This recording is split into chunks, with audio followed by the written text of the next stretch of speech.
Vou trabalhar esta qualidade em mim e depois posso seguir para a próxima. Não é bem assim. Apesar de perceber que quase toda a gente acha o mesmo acerca de si mesmo, acho que nunca fui uma pessoa muito altiva ou arrogante. Porém, fruto de algumas escolhas que tomei, acabei por pôr-me em situações em que percebi que afinal não era uma pessoa assim tão humana, às vezes. Comecei a pensar nisto em 2011, quando comecei a andar à boleia. Estava na beira da estrada e os carros passavam por mim como se não me vissem. E apesar de ser frustrante, eu não sentia na pele a maneira como esse pessoal me ignorava. Eu era alguém que eles não conheciam de lado nenhum, um homem barbudo na beira da estrada, e eles passavam e seguiam. E eu não tinha como dar isso a peito. Só que depois comecei a andar à boleia em áreas de serviço também. E aí a rejeição já era sentida de uma maneira diferente. Eu estava lá, eles estavam lá, eu falava com elas e as pessoas ou me rejeitavam com sinceridade, o que doía, mas era uma dor bem-vinda, ou mentiam, que doía mais um bocadinho, ou ignoravam-me, que doía bem mais. Eu sabia quem era e ao que vinha, mas as pessoas não me conheciam de lado nenhum, por isso eu percebia que eles não me quisessem levar. Mas porquê é que me ignoravam? Porquê é que diziam não, não, não, não, antes de sequer dizer fosse o que fosse? Se por um lado eu percebia que eles não me conheciam de lado nenhum, não conheciam as minhas intenções, por outro lado eu percebia também que eles sabiam que eu era um ser humano. Alguém inteiro, merecedor de respeito como qualquer outro, que se preparava para lhes fazer um pedido que eles podiam, com toda a segurança do mundo, rejeitar. Foi aí que eu comecei a perceber a importância de nós nos colocarmos em posições de vulnerabilidade, para que assim possamos aprender como agir em situações futuras em que nós estamos do lado de lá. Houve algo que aconteceu e me deixou reflexivo durante mais tempo que o normal. Esperávamos a Vitória, numa paragem de autocarro, quando um homem se aproximou e interpelou a Polona, que falava ao telemóvel. Ele percebeu que não éramos eslovenos, portanto esperava pela Polona para dizer algo e perguntara slovensko ou algo assim, para confirmar que ela falava esloveno. Eu, na minha estupidez, disse-lhe algo tipo não slovensko. Achava que ia pedir dinheiro. Porém, o que se passava é que a senhora que estava com ele estava com dores e ele queria pedir o telefone da Polona para ligar ao irmão para os ir buscar. E foi o que aconteceu. Senti-me um bocado podre por dentro por ter estado subtilmente a mandar embora alguém que precisava de nós. E vai contra todos os meus discursos onde advogo que devemos dar oportunidades a estranhos. Não é que eu tenha ficado irremediavelmente desiludido comigo mesmo, mas fiquei a pensar naquilo e achei uma situação tipo que valeu a pena analisar e reter. Acho que são estas coisitas que acabam por nos definir, e especialmente a maneira como temos de reparar nelas. Temos de reparar quando não estamos à altura daquilo que poderíamos ser. E nesta situação eu não estive, porque olhei para aquela pessoa e assumi que sabia o que queria. Vale quase sempre a pena dar o benefício da dúvida. E isto começa com cada um de nós. Detesto o argumento do mundo cão e de termos de ser cães para nos safarmos. Frustra-me e acho abismal que tanto pessoal escolha marimbar-se para o óbvio argumento de que se ninguém pensasse que era um mundo cão, talvez estivéssemos muito mais perto do mundo melhor. Nós agimos de acordo com as nossas expectativas, sejam essas dos eventos, sejam das pessoas que nos rodeiam. Se acharmos que a pessoa ao nosso lado vale a pena, talvez contribuamos para que ela ache o mesmo de nós. E talvez possamos, assim, viver mais em harmonia. Escrevi isto na Eslovénia, em 2011, em parte triste comigo por isto ter acontecido e em parte contente também por me ter apercebido disso. Continuei a minha viagem da Eslovénia até Singapura e depois passaram-se 2 anos e depois encetei uma viagem de bicicleta de Portugal à África do Sul. E um dia vi de novo este meu eu. Este meu eu que pensa que sabe quem é o outro. Atravessamos a aldeia e fomos ao bar, onde me pagou duas. A dona do espaço ofereceu-me um prato de arroz com folha de batata e eu estava ainda a comer quando vi, entre as frestas de madeira que delimitavam o alpendre, alguém a chegar, rastejando por ter uma grande atrofia nas pernas. Era uma mulher de blusa branca que entrou, cumprimentou todos, desejou-me bom apetite e sentou-se com o meu anfitrião e duas senhoras a quem ele também tinha pago uma cerveja. A cena é que, naquele primeiro meio segundo em que eu descortinei a mulher a aparecer a rastejar, pensei que era alguém que vinha pedir dinheiro. Foi só meio segundo, até ir ao sítio. Mas detestei que tal pensamento me tenha atravessado. A minha defesa, na grande maioria, se não todas as vezes que eu vi alguém assim em África, essa pessoa estava a pedir dinheiro. Mas, que digo? Isto não é defesa nenhuma. É apenas uma explicação do porquê. Mas não desculpa, muito menos defende a minha posição estúpida, por mais inconsciente que tenha sido, de julgamento atroz e visceral. A primeira coisa que me passou pela cabeça foi uma associação de preconceito. E eu não quero ser esse gajo. Só que, como foi tão repentino, não sei muito bem como mudar.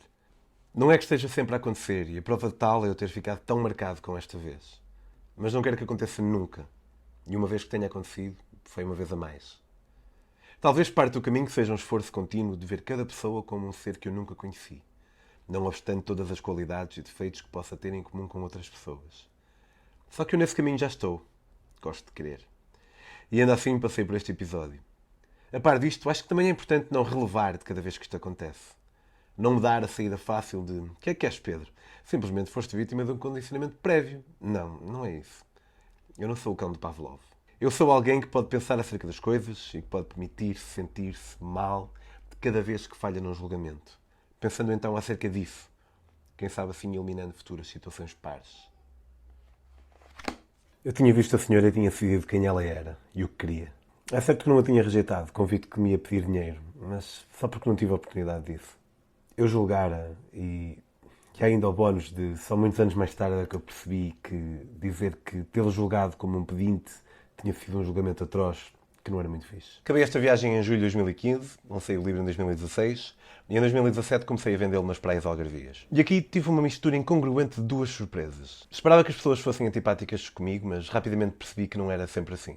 A maior parte das pessoas ouviam-me e algumas até compravam um livro. E isso surpreendeu-me. Mas, e é por isso que eu falo numa mistura incongruente de surpresas, fiquei surpreso como aquela minoria me dizia logo que não, quase sem olharem para mim, como se a visão deste rapaz os fosse infectar com todos os males do mundo. E depois havia aquela minoria da minoria. Os que me ameaçavam de pancada, os que me diziam deixa-me em paz, pá. Os que diziam show, peito andar. Ou aqueles não, não, não, não. Como? Lá está. Se eles ouvissem a minha quarta palavra que fosse, iam ser infectados com todos os males do mundo. Claro que eu carregava comigo a noção de que estava a penetrar no espaço das pessoas, que estavam a relaxar, a descansar, se calhar depois de um ano muito complicado de trabalho. Não exigia nada a ninguém e nunca respondia com a mesma dureza com que por vezes me brindavam. Mas o que me fazia confusão era a maneira como aquelas pessoas não me davam uma oportunidade sequer. Olhavam para mim, decidiam ao que vinha e rejeitavam. Não me interpretem mal, não tenho problemas em lidar com nãos. Mas há nãos que até podem não nos dar nem 10 segundos sequer, mas que são ditos de uma certa forma que reconhece que está ali uma pessoa e está-se bem. E há nãos que não. Há nãos que falam como se estivesse ali um saco vazio.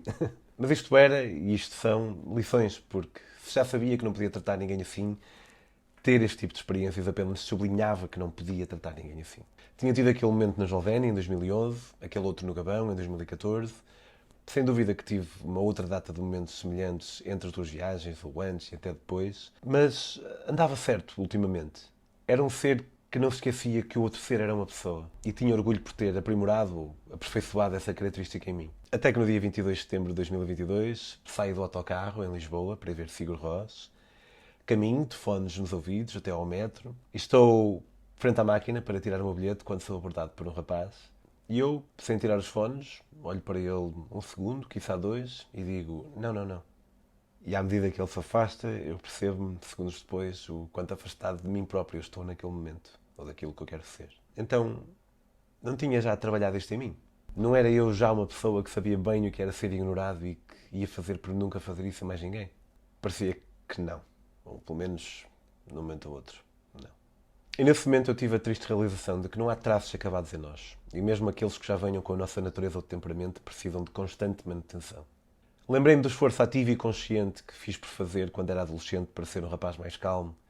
E a seguir lembrei-me de um ou outro momento em que explodi em conversas sobre o Chega ou os ciganos. Lembrei-me do esforço ativo e consciente que decidi fazer em termos de não julgar outras pessoas. E logo a seguir lembrei-me de situações em que julguei outras pessoas. Ocorreu-me tudo uma vez e tive um micropânico de me imaginar com uma colherzinha sempre a tentar tirar a água deste meu barco de personalidade que está esburacado por todo lado, sempre a encher e eu ali... E senti-me frustrado. Parece trágico, eu sei, mas às vezes dói sermos confrontados com a nossa humanidade. Porém, é uma dor boa, pois sem ela haveria apenas a ilusão. A ilusão de que se pode trabalhar o que há dentro de nós e seguir em frente sem pensarmos mais nisso. E acima de tudo, a ilusão da perfeição, de que podemos dominar as nossas características mais indesejadas, uma a uma, rumo a um Eldorado do ser. Não é que eu tenha alguma vez acalentado essa noção de perfeição em relação a mim mesmo, claro, muito pelo contrário. Muitas vezes sou muito mais lesto em encontrar imperfeições em mim do que em qualquer pessoa que passa na rua. Mas talvez acreditasse que pudesse ter uma espécie de perfeição em relação a características isoladas dentro de mim. Mas não é assim. Sou, ou somos, um conjunto de tendências e não uma matriz fixa e imutável. E cabe a cada um de nós não termos a arrogância, como eu tive, de acharmos que alguma vez teremos dentro de nós produtos acabados. Este foi o Não É Bem Assim, espero que tenham gostado. O Não É Bem Assim é um conjunto de alguns segmentos dentro do canal Pedro on the Road. Se gostaram e querem apoiar esta minha pequena empreitada, por favor contribuam em patreon.com/Pedro on the Road. Como devem imaginar, fazer estes guiõezinhos e gravar e editar são coisas que levam tempo. E apesar de ser algo que eu faço com gosto, também era fixe que isto pudesse ter alguma sustentabilidade. 3 conteúdos por mês, no mínimo, Desassossego, os meus amigos, Não É Bem Assim, e depois alguns bónus especiais. Até à próxima. Tchau, tchau.